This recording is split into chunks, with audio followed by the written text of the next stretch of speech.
alone in the game room with Luna Gamer Alex.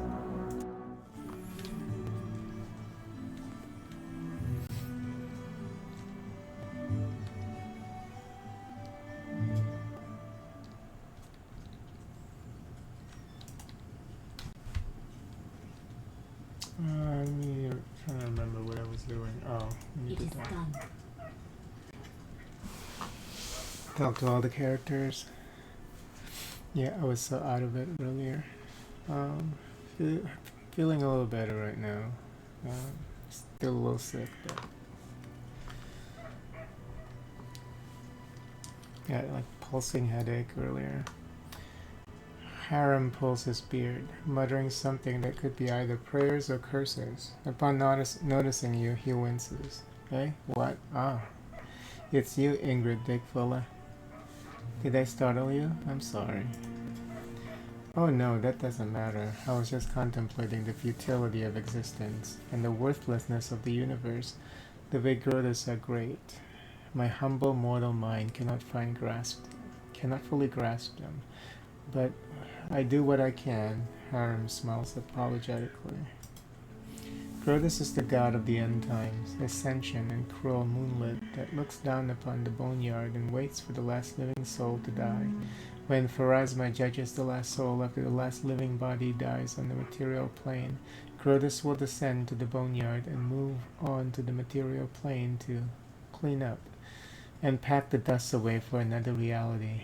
No one really knows what Grotus is going to do once the last soul is judged, but it is generally accepted that it will not be pleasant.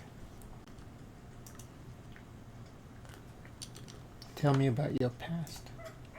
My life is divided into two parts. The first was filled with blind wandering, doubts and attempts to serve Torag. The second part was when I accepted Grotus into my soul and received a clear vision of the world. What exactly would you like to know? Where are you from? My life story began in Lorad, a city of dwarven clerics and acolytes. They served Torag and the other dwarven gods. Torag's brothers Angrad and Magrim. Torag's wife Fulgrid, his daughter Bolka, his sons Grundinur, Coles and Tread, and also Torag's sister Drangid. Harem curves his lips in contempt. I wouldn't be surprised if they built a temple to Torag's pet dog. Torag, also known as Father of Creation, is a stoic and serious dwarven god of the forge,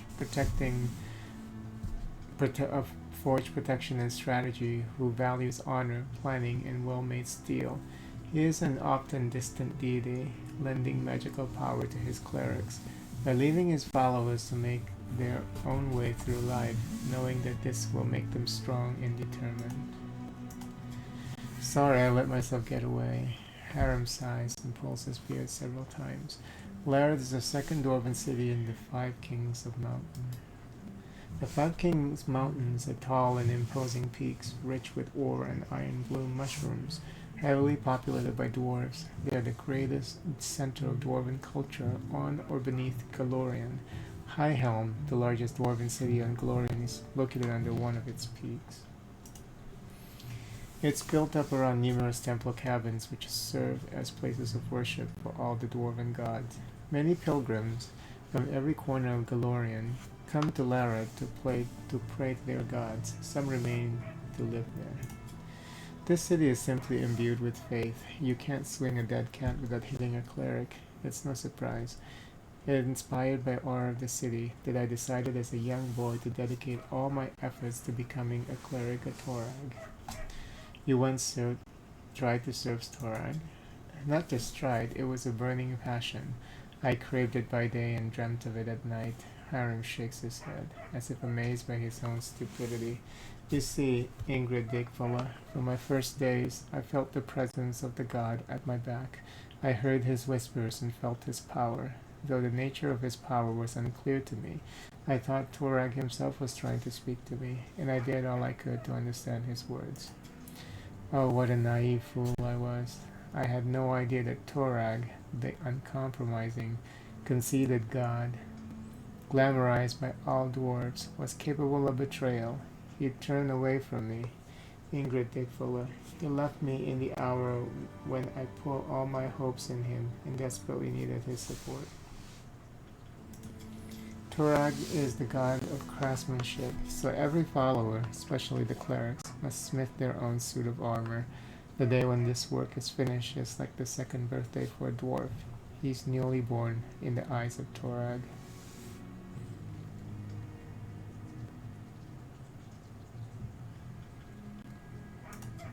Harem sighs heavily and falls silent for a time. My second birthday never came. I couldn't make armor, not even a sword, not even a simple nail. My hammer smashed my fingers and fell at my feet. Molten iron burned my hands. The clerics laughed as they healed me. They used to say I was cursed by Torag, so I finally gave up any attempt to please the betrayer god. Even if Torag really has rejected you, is that enough reason to leave your homeland? You don't know much about dwarves. Harem lets out a sad sigh. How can a dwarf cursed by Torag go on living in a city where every single soul bows to Torag? I was alone, disgraced, humiliated, insulted. A lone tear glints in the light before sliding down Harem's cheek and hiding in his beard. I was trying to drown my sorrows in drink, but even the owner of the cheapest pub on the road would laugh at me while I put those mugs in front of me. I couldn't take it any longer. I wanted everything to end. But there was one thing that kept me going and prevented me from ending my life. I could still hear the divine whisper behind my back. It was yet faint. It took a long time before I could hear it clearly, but having heard it once, I could never forget it. It was clear that none of Lared's deities favored me, so I left the Five Kings Mountains and went out searching. I didn't think dwarves ever worshipped Grodes. How did you learn about him? Oh, but that blessed day became the beginning of a new life, alone and abandoned by all. I spent many dull hours in a filthy tavern by the roadside. I don't recall the town, nor even the country. I had no money. In fact, all I had was a hunk of stale bread. I was weary and almost fainting from hunger. And that was the moment when the whisper from my God became more clear. It was like it was calling me. At last, my sufferings had come to an end. It was a miracle, Ingrid Dickfuller, and I had paid full price for it with my torments. I couldn't control myself. I walked out of the tavern and straight into the nearest forest, and there I found the ruined temple of Erodin, the lost god. Erodin was the immortal Aslanti, who raised the Starstone from the bottom of the inner sea in one AR, and in so doing founded the city of Absalom, ascending to godhood. Prophecy told of his return to Galorian, and the beginning of a new age of glory. On the eve of his return, however, clerics were cut off from his power, and terrible storms racked the world. Now presumed dead, Eredin's demise ushered in the current age of lost omens. Several figures clad in robes were holding a silent service there, a service to a god I knew nothing of. None minded when I stood beside them. For the first time in my life I felt myself at home. My new brothers told me that they were clerics of Grodes, the god of end times. They were traveling around Galorian, spreading the teaching of Grodes, despite all the persecution, contempt, and misjudgment they received from others. I gladly shared this burden with them, but now I knew whose voice had whispered to me through all those years. Wait, so you couldn't make even a simple nail, and you blame Torag? Are you suggesting that my problem was not a curse, just my own inability to work with metal? Or maybe you're saying that I was just too lazy? Harem looks into your eyes defiantly, his hands trembling with suppressed rage as he runs his fingers over his beard. You're a fool if you think so. An arrogant fool. Have you ever met a dwarf who can't handle the smith's hammer? Even our children craft knives. No. Torag is the cause of my sufferings. The betrayer god deliberately cursed me, just to make a laughing stock of me. Harem raises his hand and shakes his fist at someone above. But I won't let myself to get angry at you, Ingrid Dickfuller. You're an ignorant and blind soul, and my aim is to guide you through this dying world that marches towards its end. I will open your eyes or die trying. Grotus will be pleased by either outcome.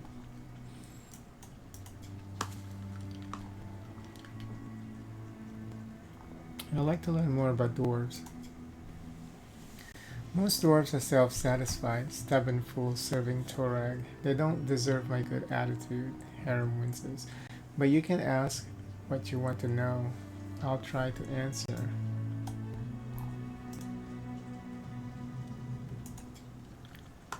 The Dwarven Kingdom, yes. Well, it's to the south from here. It survived many trials, and there will be more yet to come. Harem strokes his beard, contemplating. There is no unity among the dwarves, Ingrid Dipfula. The 5 kings rule over our people. They sit on the thrones of the 5 greatest cities, and with every passing day, it grows harder for them to come to any agreement. The only thing uniting the 5 kings' mountains is the Sky Citadel and High Helm, the great dwarven fortress at the mountain's heart.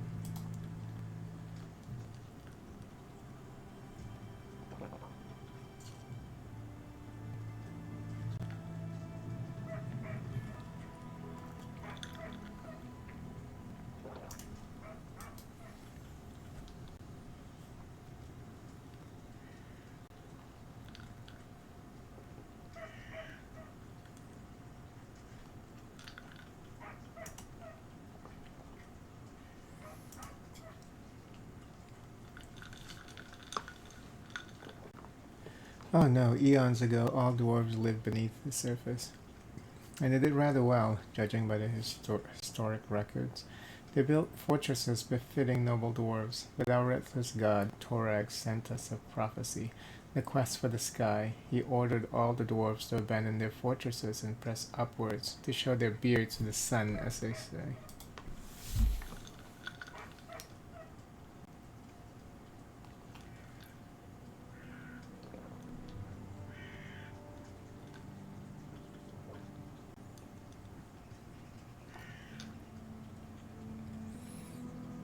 It took them almost 10,000 years to emerge.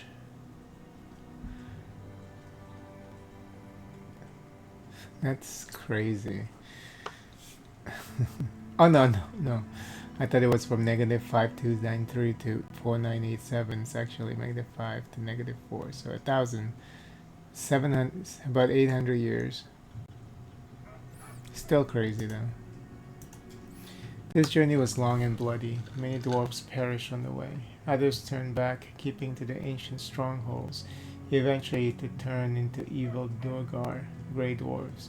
But those who survived reached the surface and founded the Sky Citadels, the most glorious cities in dwarven history. Oh, they are the peaks of creation, glorious cities, built by the ancient dwarves, had finally reached the surface after many hardships, performing the final labor in their quest for the sky on the surface of Galorian. Harem's eyes glitter with admiration. They're steadfast, tall, magnificent. They're beautiful. The 10 citadels were built by dwarves, but we've managed to keep only a few. The citadels crumbled, and the orcs, sworn enemies of our people, trampled their blessed streets and ruined the gorgeous palaces of the ancient kings. Harem's eyes grow misty with tears. These were heavy losses, and a disgrace to our people, Ingrid Dikvola. High Helm is a jewel of the citadels that remain.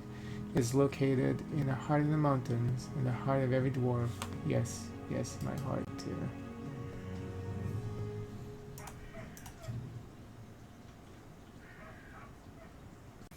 If there is a dwarven saying that, if an enemy reaches High Helm, every dwarf from all corners of the world will come to defend it. Harem casts a sad glance at you. I'd be there too, but not to help the Citadel's defenders. I'd be there to witness the fall of our people with my own eyes, and mourn it. I would fall upon the cold stone and raise my final prayer to Grotus. I'd like to talk to you about your god. You wish to learn about Grotus? Harem seems surprised and pleased at the same time. Yes, of course, I will answer anything you ask. What are Grotus's teachings about in a nutshell? Grotus is the end of all that exists. Harem smiles. He's obviously been waiting for this question. Look around, Ingrid Dikvola. What do you see? Look again and realize that everything will be destroyed. Our clothing and our armor will turn to dust. The walls of the palaces will crumble into ruins. The trees will fall, and you and I will much sooner than that. Will die much sooner than that. Grotus is a timeless watcher. He's been locked away by Pharasma, the goddess of rebirth. The Lady of Grays, Mother of Souls, Grey Lady. Pharasma is the goddess of birth, death, and prophecy. She shepherds Galorian's recently departed souls to the final reward. Upon death, souls migrate via the river of souls to Pharasma's boneyard and the other spear, which sits atop an impossibly tall spire that pierces the astral plane. She is among the most ancient deities in the multiverse, but keeps her knowledge of the fate of all souls closely guarded. Purgatory is a neutral place where the souls of dead mortals from the material plane are judged by the goddess Pharasma.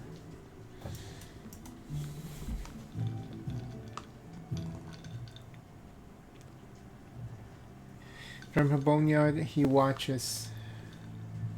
From her boneyard, he watches over the world, knowing the time for the final reaping shall come.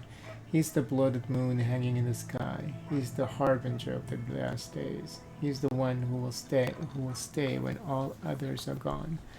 Pharasma has Grotus locked in her boneyard, so she is stronger than Grotus. Of course she is stronger, for now. Harem nods with dignity, stroking his beard. Grotus is weaker than Pharasma, and many other gods. I would be a fool if I tried to claim otherwise.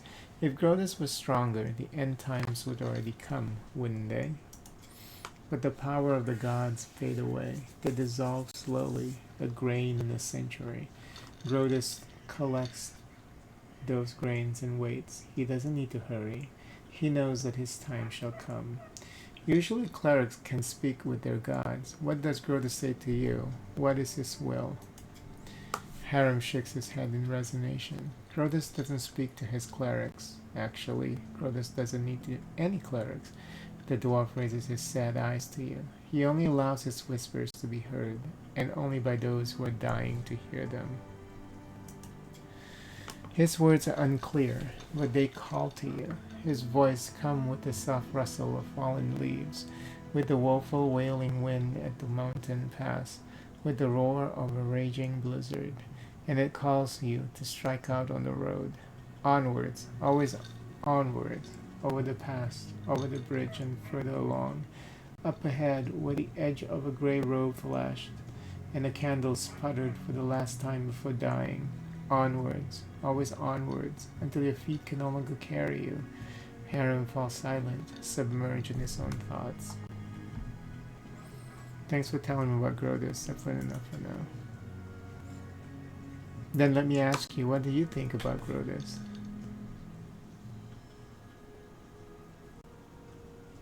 It was interesting to learn about him, no more no less. Harem nods in contentment. I'll be glad to talk with you about Grotus any time, Ingrid Dickfuller. After all, that's why I travel your company. Have you ever regretted your decision to abandon Torag and start worshipping Grotus instead? Your question might seem offensive, Ingrid Dickfuller, but I am not offended. I realize you ask it because you wish to learn more about Grotus. Harem squeezes his beard in his fist, but in a moment he lets it free again. Torag betrayed me, Ingrid Dickfuller. All he's ever done was look down with contempt on all my futile efforts to please him. I crafted armor plates, but they fell apart with a single strike of a fist. I smithed swords, but they broke at the hilt. Torag's priests used to say that such failures were the curse of an uncompromising deity. Harem's fingers grab his beard with such force that it seemed he'll tear a handful of hair out of it. It was Grotus who opened my eyes. He showed me that failure is a manifestation of his will. The end time is near, Ingrid Dickfuller, and every failure is just another step towards it. Torag's curse is only half the reason of my failure. The other half is the blessing of Grotus, which I have borne from early childhood. Harem smiles warmly at his thoughts. So the short answer to your question is no. I've never regretted opening my soul to Grotus. From what I've heard, Grotus doesn't spare the minds of his clerics.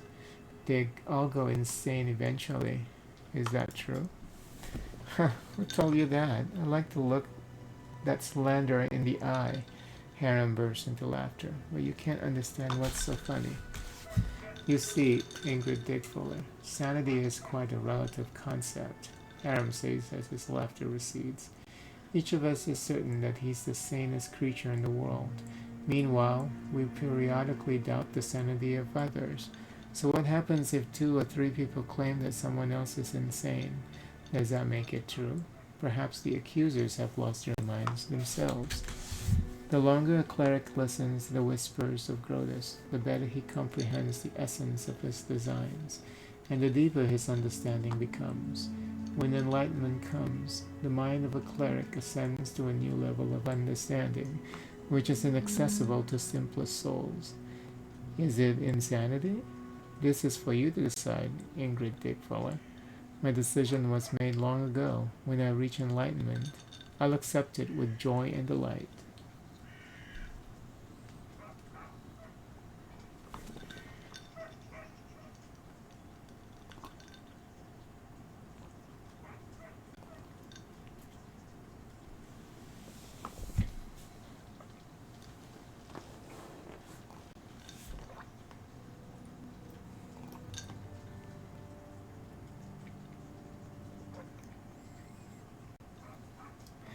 Well, when you learn Grotus's divine plans, remember to tell me about them.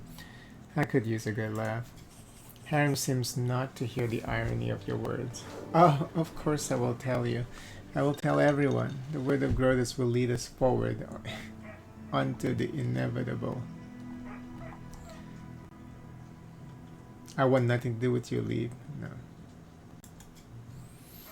He is crazy though, but at least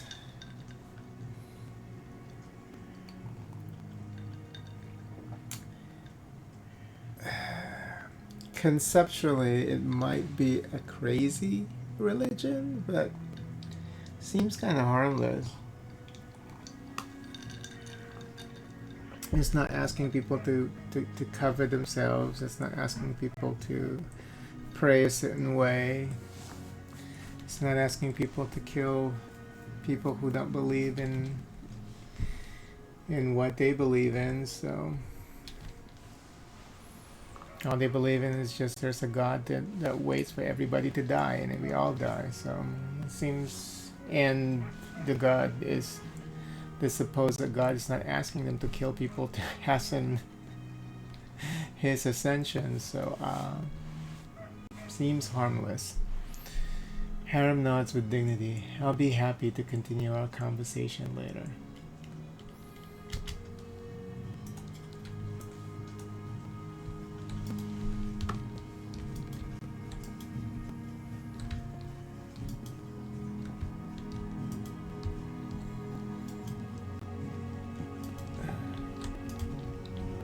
No stopping now.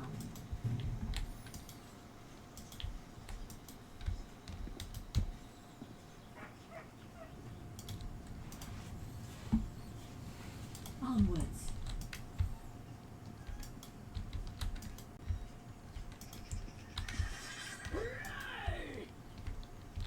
Dog? Whose dog is this?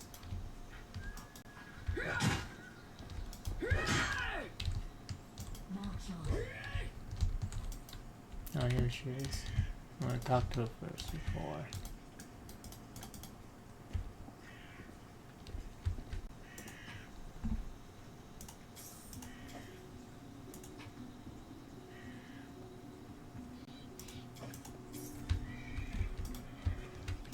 Good water.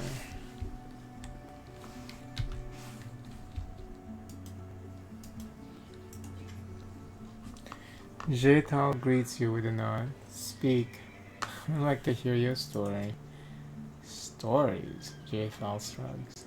Stories are boring and a waste of time. I was exiled from Kyonin. I died. I was raised by Ugathor's gift. That is my story.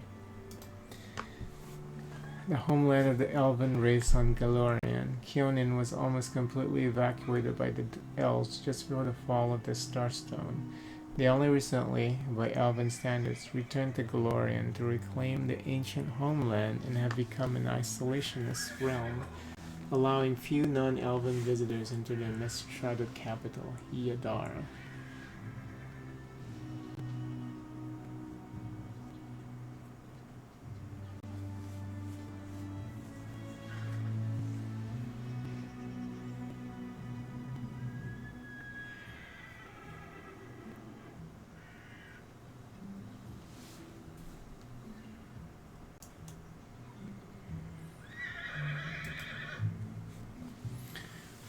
Urgathua, also known as the Pallid Princess and Lady Despair, is the goddess of physical access, disease, and the undead. She is mostly worshipped by dark necromancers, the undead, and those wishing to become undead. Sometimes those who live gluttonous lifestyles make supplication to her, as do those suffering from a serious illness. Her faithful believe she was the first creature to defy Pharasma and return, unnaturally, from the boneyard and break free from the cycle of souls. It's a cool story. Who were you before your exile? It's rather amusing. I belong to a wealthy family and held high position on the courts of Yadara, the capital of Kyonin. When my little wrongdoings were revealed, the trial was held in the very same court where I tried cases and delivered sentences of several hundred years. An awkward situation, don't you think? I think something happens to this space whenever you do a right click. It becomes dim.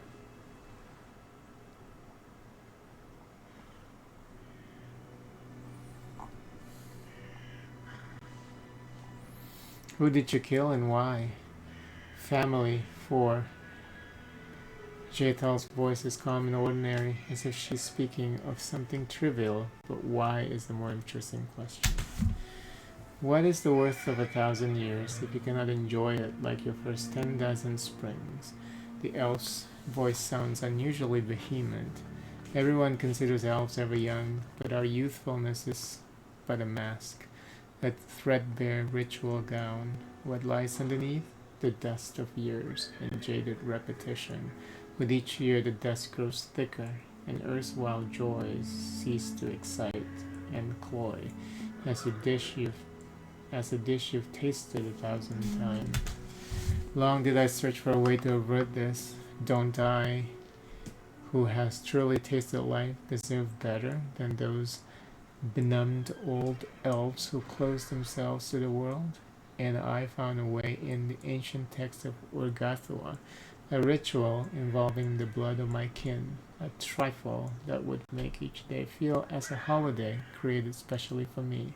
The ritual gave strength not only to my body, but to my mind and my soul. In my mind whirled at every sensation, each sip of wine a silken caress. Oh, how I miss this. My cousin was the first I used for the ritual. It was a simple matter to pass her death as an unfortunate accident, but the enchantment would not last. I had to find another, and again conceal my trail. With the third death, my family grew suspicious, and upon the fourth, my deeds were finally revealed. Such a pity. If not for this, my unlife even now would overflow with burning pleasure, for I have dozens of useless relatives. Who was you? Oh, it is for Urgathua.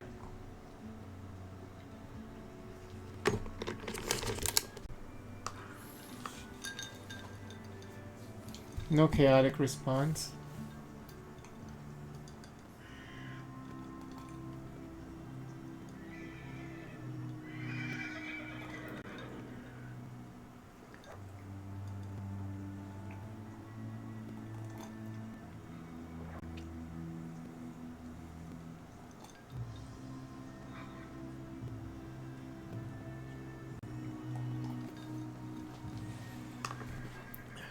An objective worth pursuing, but it would be better to refrain from secret murder. There are many ways to arrange a death while keeping within the boundaries of law and decency. It is much more difficult to accomplish this in Keonan than the River Kingdoms, Jathal cringes. But you are correct. I have learned a lesson from my past and will be more careful in the future.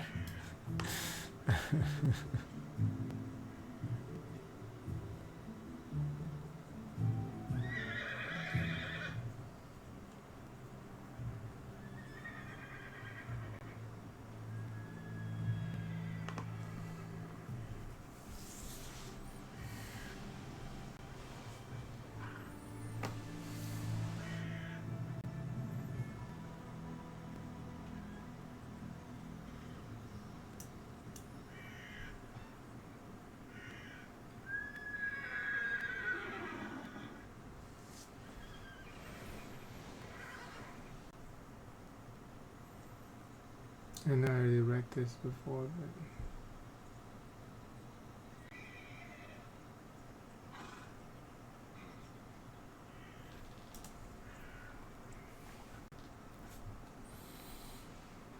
but do you have family in Keonan? Anyone who's dear to you? Do you mean someone I would hesitate to sacrifice? Perhaps my daughter. I would regret the wasted effort. The creature turned out quite well, like properly trained dog or well-managed horse. Is exile your only punishment for murder? For an elf, Jathal says pointedly, exile is a serious punishment. There's no other Keonan in this world. Even I, who despises its hypocrisy, must admit as much. How did she die and what happened next? I don't remember, Jathal frowns. My death. I was stunned by the sentence of exile, and I admit I showed weakness. I wandered aimless, absorbed in despair, without concern for my safety or sustenance. And then, I remember desolate rocks, a stone I lay upon, a convulsion, passing not only through my whole body, but through my soul.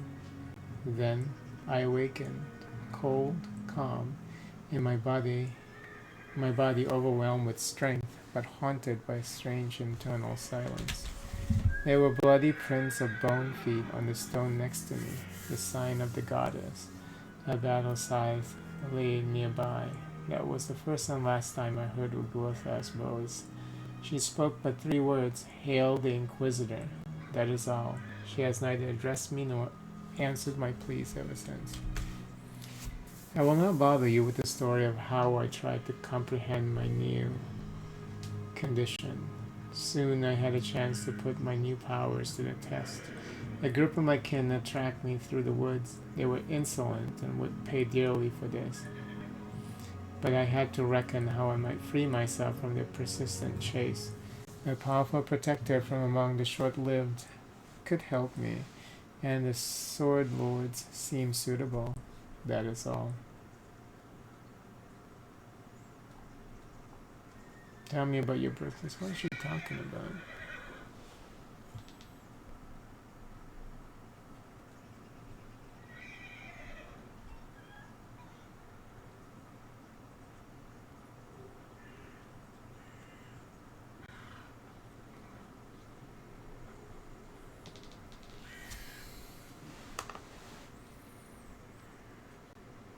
She really didn't say much there. She said did she kill them? She wanted to kill them, or was she looking for protection? And I hope you did not ask from idle curiosity. Keonan is the birthplace of the elves. The other races have a lot to visit within reasonable limits, usually only as far as Greengold, that is the enclave for half-breeds and the short-lived, a whim of our queen. I enjoyed going there sometimes as to a wild beast show. Beyond this caricature of a city, Keonan is a mixture of grandeur and the sad remains of ancient glory. Next to these graceful dwellings lie the ruins of ancient monuments and fountains. Elves prefer to live in small groups in secluded settlements. The most outgoing and ambitious live in the capital, Iadara. Daily life is filled with the efforts of 100-year-old infants seeking worthy goals, and 1,000-year-old stony cynics entertaining themselves howsoever they can. That is all. It's scarcely worth mentioning that even this gloom is far more tempting than anything one finds in the lands of the short-lived. Enough talking about your past. As you wish. What is it like to be undead? Do you wish to know what it means to me personally, or what powers and limitation it imposes? Do you regret not being alive anymore? A shadow passes over Jaital's face. You surely know how to ask questions, she says, nothing for a long time. Two desires led me through life, to feel pleasure time and time again, and to achieve perfection. And life brought me closer to the second. I am changeless, torn from time. The chaos of the world, and even the soul cycle, have no power over me. But everything comes with a price. Most things that brought me pleasure in life are meaningless to me now. How can I decide which is better?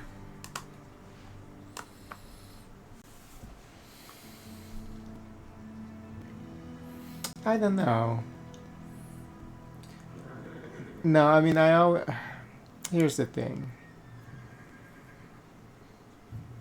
People who say that they don't want to live forever is lying. I mean, because at this point in time we can't. So you have to accept it. But to say that you don't want it is a lie. So all this goody two-shoes response of there's no purpose in living only for yourself, it makes life and unlife equally senseless. You find your ways. You find something to do.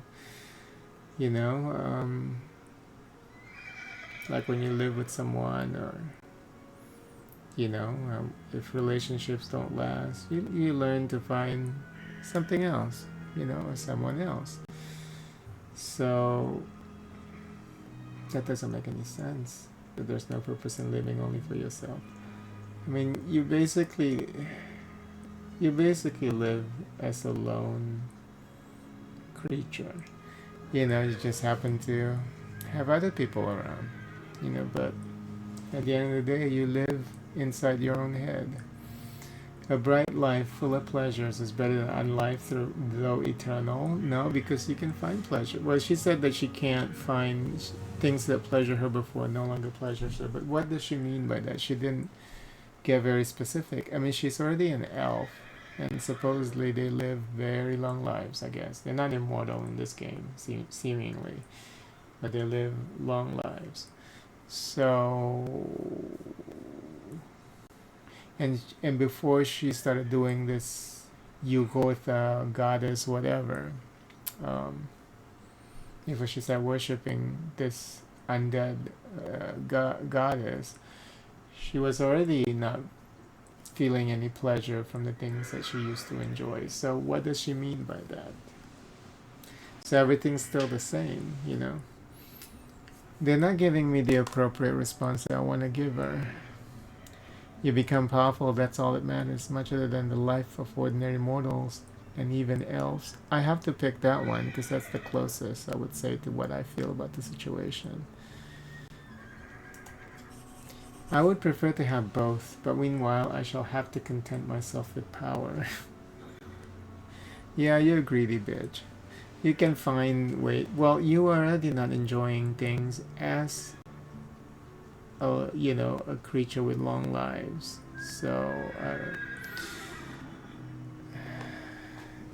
So it could be a personal thing here with J-Fall.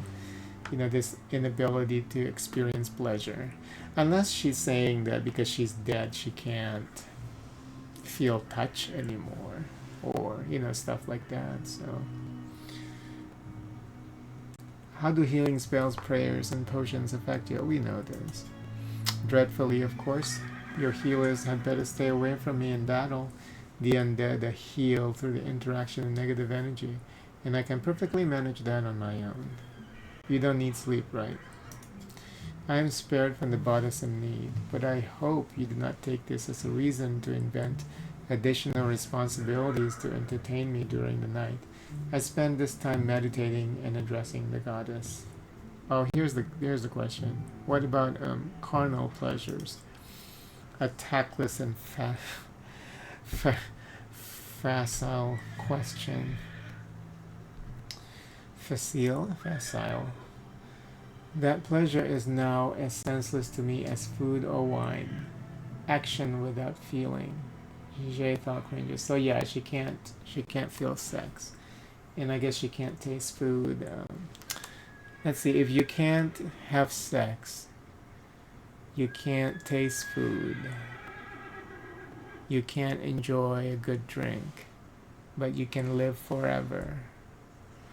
Yeah, people would choose that over not being able to enjoy sex or good food.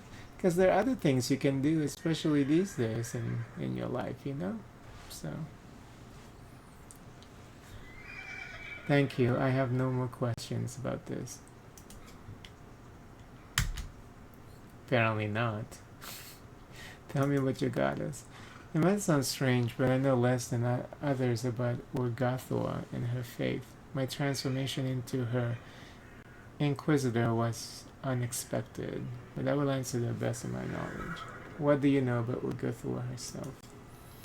Oh, certainly. Urgathua was once a mortal woman, basking in life and all the pleasures it had to offer. Her passion was so strong that Urgathua rebelled against Pharasma, against death itself and its laws. After her own death, she escaped the power of the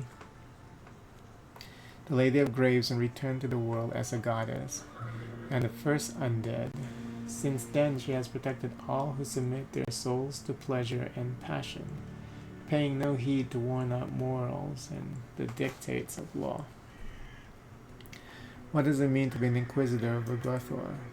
The question is more complicated than it seems. An Inquisitor is by nature the most zealous defender of their faith, the hand of their goddesses in mundane affairs. When I received this title and power, I expected that Urgathua would tell me my mission, but this never happened. The goddess remained silent. There is only one reasonable explanation I can imagine. Discovering what's expected of me is a part of my mission, so I reflect on this, make my prayers, and wait for a sign. Does Urgathua feud with the other gods? Not Urgathua, but Pharasma still tries to call her to order, and Saranre to heal her. Jafal laughs at the absurdity. Known to her faithful as the dawn flower, the healing light, and the everlight, Saranre is a goddess who teaches temperance and patience in all things. Compassion and peace are her greatest virtue. And if enemies of the faith can be redeemed, this should be worship of this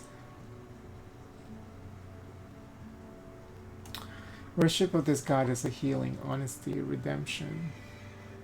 And the sun began far to the east of the inner sea, in the vast Pradesha empire of Kalish, but her worshippers can now be found throughout the world. What does Urgathua require of her followers? To enjoy, to taste exquisite dishes, to feel the lover's caress, and drink the enemy's suffering. A wonderful religious obligation, isn't it? Why is the cult of Urgathua forbidden in much of Galorian? Because Galorian is plagued by narrow-minded cowards. Some tremble at the freedom granted by Urgathua. Others fear the wrath of Pharasma and her priest.